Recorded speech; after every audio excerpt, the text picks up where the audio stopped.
Hey, what's up, Chris? Happy New Year to you too, buddy. Man, that's really hard for me to say for some reason. Oh, I'm pretty excited that it's 2017. 2017 is gonna be awesome. Dude, so your game room's coming along. I really can't wait to see the finished edition. I'm reading from the script. I'm reading from a script. Dude, your gaming room is coming along. I really can't wait to see it being finished. How much time do you think it's gonna take you anyway? You best get to work. We got games to play. But speaking about game room, let's talk about some games.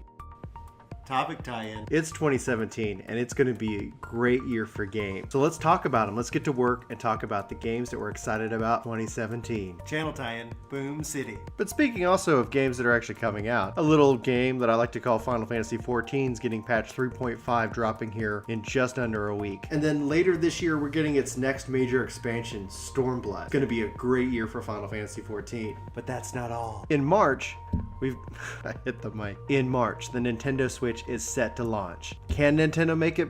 I keep hitting the mic. All right, I am not good at this yet. In March, we got the Nintendo Switch set to launch. Can Nintendo make a comeback after the Wii U? You know, at least the system isn't called Wii something. I hated the Wii name. Gross.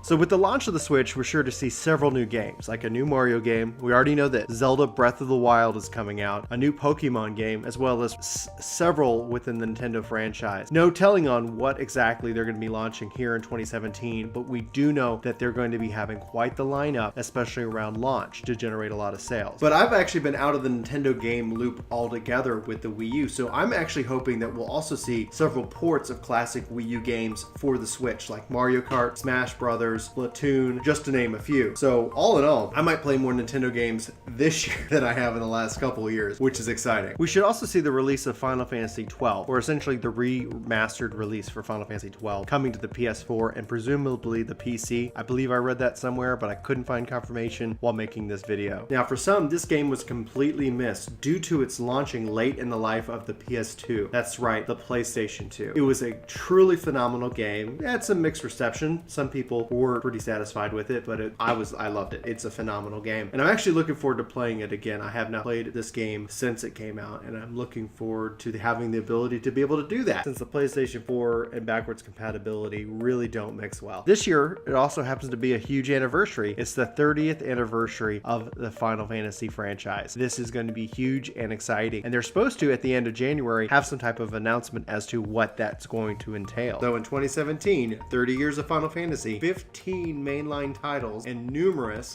spin-offs. Now, it shouldn't come to a surprise to anybody who watches our videos, but I'm a huge Final Fantasy fan. But besides being just a big fan of the game, it actually helped me as I was growing up. See, I'm actually dyslexic, and I've had a hard time learning how to read as I was growing up. In fact, it was one of the most difficult times, especially in middle school and high school, to challenge to get through my language classes. But thankfully, actually, I had Final Fantasy, and my parents were hugely supportive, thanks Mom and Dad, of this. And so they not only was I allowed to play the games, but they got me magazines related to video games, especially with Final Fantasy, so that I would continue to learn and try to read. I honestly tried. It was just something that I've struggled with and still technically struggle with today. Thankfully, with the invention of tablets and reading devices, that's become a lot easier because I can increase the size of the font of the text. So I don't know if this would work for anybody out there who has dyslexia, but maybe give it a shot because it's something that's really helped me out with my reading comprehension. So games can not just be fun, but they can also help you and help you learn how to read. So especially for reading the quest text and reading the magazines, it really helped me develop my reading ability despite any kind of setback or challenge that I had, obviously, with the written word. So I've always believed that gaming is more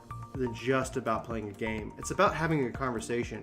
And in the world of YouTube, it's also about having a community. And wow, yeah, you mentioned that our community is growing like really fast. It is. It's incredible and hugely exciting.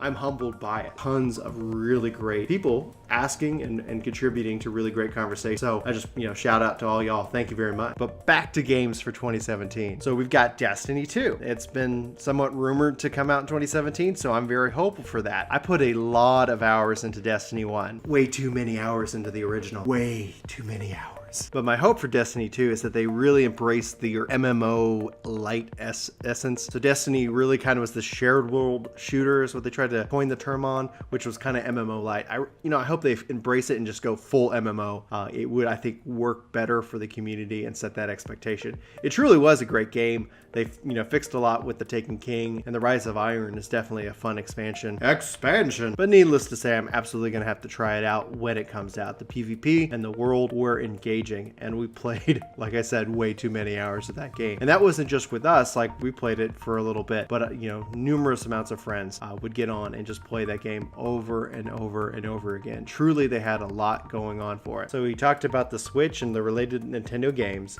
Final Fantasy XIV Stormblood expansion, Final Fantasy XII, Final Fantasy's 30th anniversary, Destiny 2, but already I've named more games that I plan to buy in 2017 than I even played in 2016. Oh, and Dragon Quest XI was announced. It's for Japan only right now, at least that's what the announcement details. I'm sure we're gonna get it, but I don't know if it's gonna be 2017. But I don't even know when I would have time to play another RPG. But 2016 was a pretty good year for gaming, and also the founding of our channel here on YouTube. So cheers to that, and here's to 2017. I don't have anything in my hand.